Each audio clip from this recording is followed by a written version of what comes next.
started with co-ownership of automobiles. A couple of members in the group had looked into this and tried this, and we thought, like, well, what are the liabilities involved in that? What are the benefits?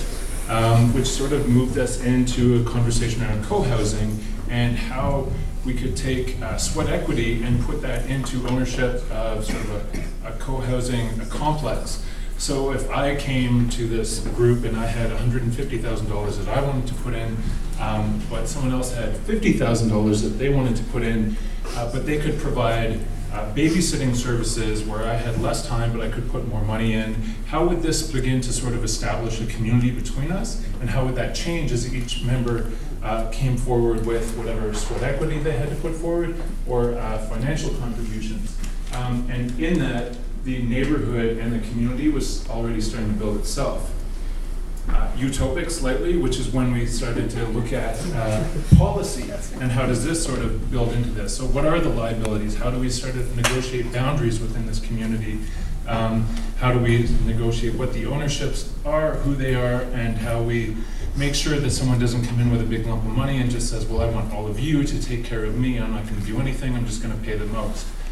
Which then led us sort of on this journey to look at all these other issues that come up with all these co-ownership, collective, all these different co-words that we're all talking about, the negotiation and the collaboration, another co-word that goes in with these things.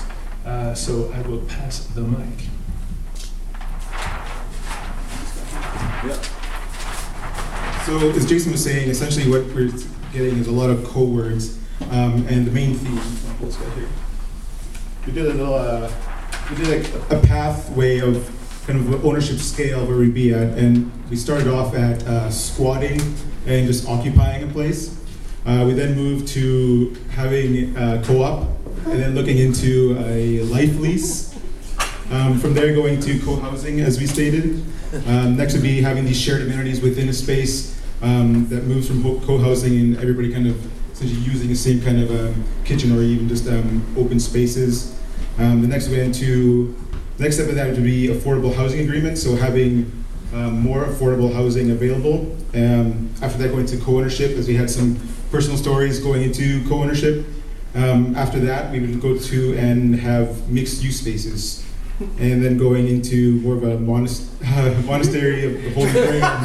This is our like synthesizing thought.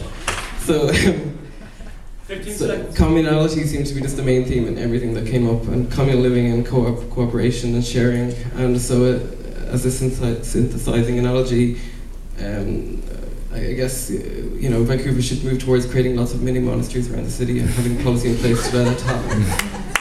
So they embody everything. They're like mini cities. They have work, live, play, and that's what we should be aiming towards. As I said, it's the Holy Grail. Okay. All right.